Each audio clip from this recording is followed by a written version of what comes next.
सभी अधिकारियों को हमारी सबकी ओर से बहुत बहुत धन्यवाद।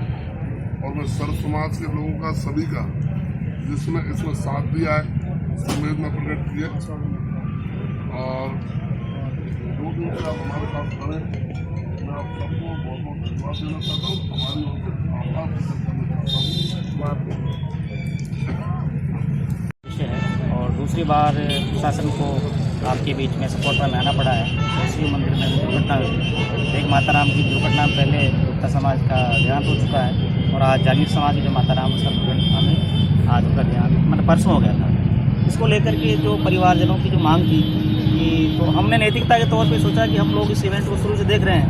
एडीसी एसपी साहब ने और हमने प्रशासन की तरफ से यहाँ आप लोग के बीच में आकर के जो इनकी बातें थी उनको सुनी और इनके द्वारा जो परिवारजन है उनके द्वारा सहायता राशि की जो बात है उसकी भी चर्चा की गई।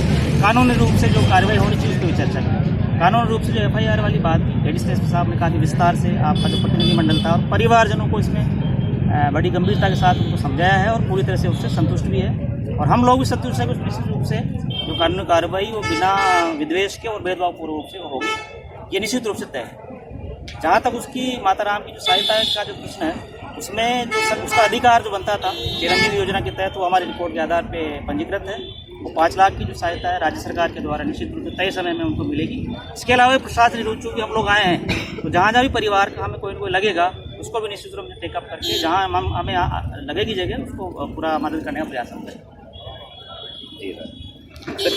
मंदिर का आरोपी गिरफ्तारी जो पुलिस रिपोर्ट है FIR है उसमें जो कंटेंट है कौन कौन आबादी है कौन परिवादी है कौन गवाह है इस पर डिटेल से विस्तार चर्चा एडीसी साहब ने पूरे दिन भर आप लोग को बताई है। ये सब इन्वेस्टिगेशन का पार्ट है, उसमें जाकर के जो प्रक्रिया उसके तहत ही कार्रवाई होगी, कोर्ट से चीज सब तय होगी।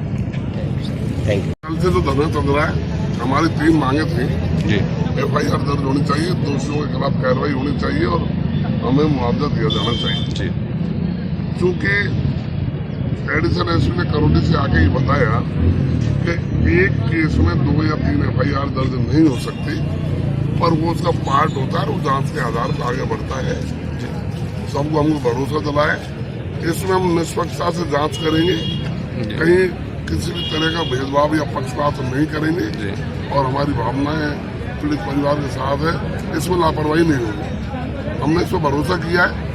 ADM साहब ने कहा है कि वो 5 लाख जो चिरंजीवी योजना के तहत होते हैं वो तो देंगे ही, लेकिन मैं धन्यवाद देना चाहता हूँ हमारे उस भाई का, राजेश का, जो उन्होंने पैसे की मांग को कतई नहीं रखा। उन्होंने कहा पैसा मेरे लिए महत्वपूर्ण नहीं है, 5 लाख सरकार देती वो ठीक है, मेरी आगे कोई डिमांड नहीं, लेकिन दोषियों के खिलाफ संभव कार्रवाई होनी चाहिए। समय समय पर हम भी राजेश भी और इस जो केस है इस पर ध्यान रखेंगे और कोशिश करेंगे कि दोषियों को जेल भिजवाएं, असंभव दोषियों को।